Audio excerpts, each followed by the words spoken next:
UP board परीक्षा 24 फरवरी से होगी, जबकि सीबीएसई की 14 फरवरी से परीक्षा शुरू हो गई है। हाई स्कूल व इंटरमीडिएट की परीक्षा में शामिल होने वाले छात्र परीक्षा को लेकर काफी सहमे हुए हैं।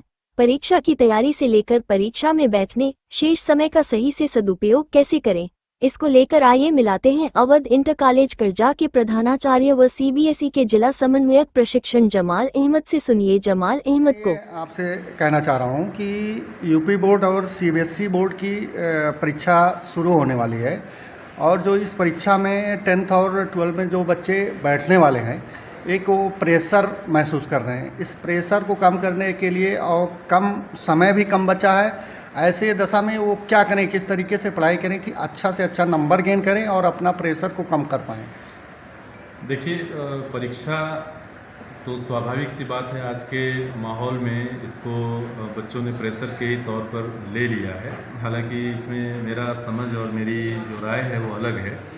किसी भी बच्चे को परीक्षा को प्रेशर के तौर पे ना लेकर के उसको एक चुनौती के तौर पे लेना चाहिए कि हमने साल भर पढ़ाई की है और साल भर पढ़ाई करने के बाद हम किस स्थिति में हैं, इसको चेक करने का एक माध्यम होता है परीक्षा। तो इसको बहुत इंजॉय करके और बहुत जो है हल्के माहौल में अपने समझ को रख करके परीक्षा देने की ज़रूरत है। किसी भी तरह के प्रेशर के साथ इसमें नहीं जाने की ज़रूरत है। कुछ बारीकियां हैं बोर्ड परीक्षा की। मैं चूँकि सीबीएसई बोर्ड का जिला समन्वयक प्रशिक्षण हूँ और इस हैसियत से मैंने सीबीएसई की परीक्षाएं बहुत संचालित कराई हैं। मैंने परीक्षाओं को देखा है करीब से, मूल्यांकन का भी मैं हिस्सा रहा हूँ। तो कुछ चीज़ें होती हैं जो बच्चे जो है प्रेशर के वजह से मिस करते हैं परीक्षाओं में।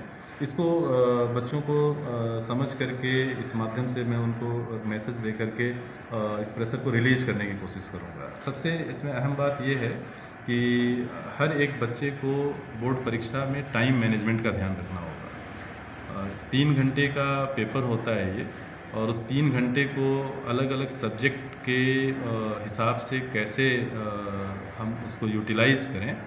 सबसे अहम भूमिका इसमें स्टूडेंट की होती है कि वो अपनी परीक्षा को प्लान कर ले टाइम के साथ। इसमें मैं बताऊंगा कि अलग अलग सब्जेक्ट के लिए अलग अलग टाइम मैनेजमेंट की बात आती है। जैसे अंग्रेजी विषय की बात मैं करूं तो हर परीक्षार्थी जब परीक्षा कक्ष में बैठेगा उसको एक प्रश्न पत्र मिलेगा, तो वहाँ पर उसको आवश्यकता पड़ेगी कि अपने 3 घंटे के पेपर को कैसे वो फ्रेम करे।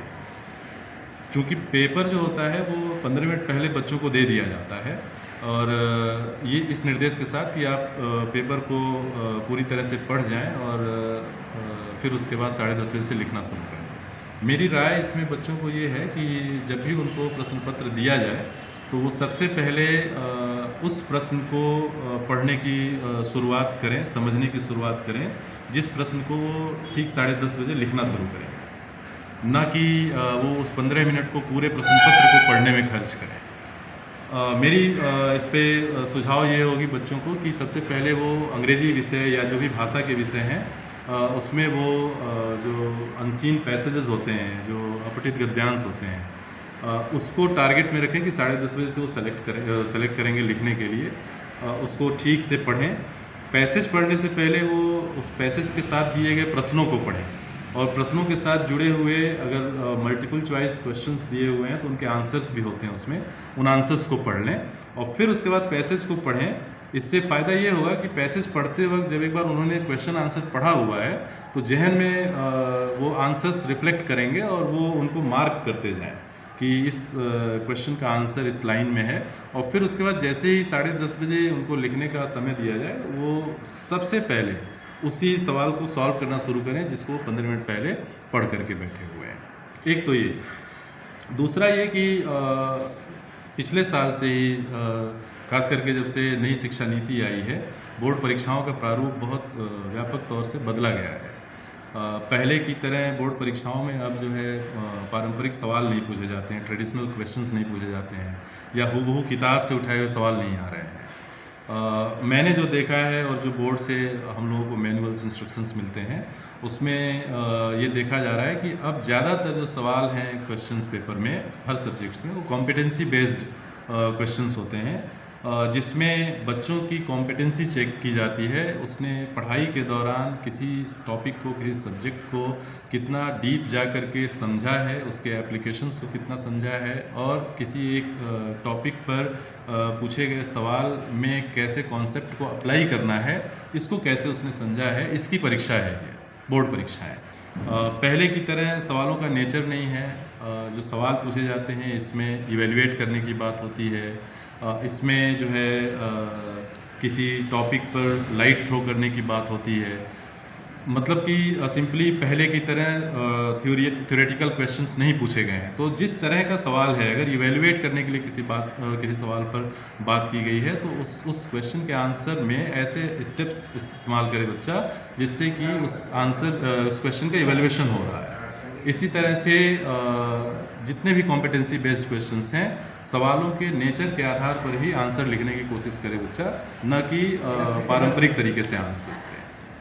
सर, दूसरी चीज़ हम ये जानना चाहेंगे कि आप जब मूल्यांकन करने जाते होंगे कापियों का जी, तो उस समय कुछ गलतियां मिलती होंगी जो बच्चे करते हैं जी। आपको मूल्यांकन में दिक्कतें होती होंगी। क्वेश्चन कौन सा लिखा है, क्या लिखा है, और लिखना जो है 400 वर्ड में है लेकिन 800 लिख दिया, 200 लिख दिया, तो ऐसी कोई दिक्कत हो तो क्या करें छात्र? इस पे कुछ है आप?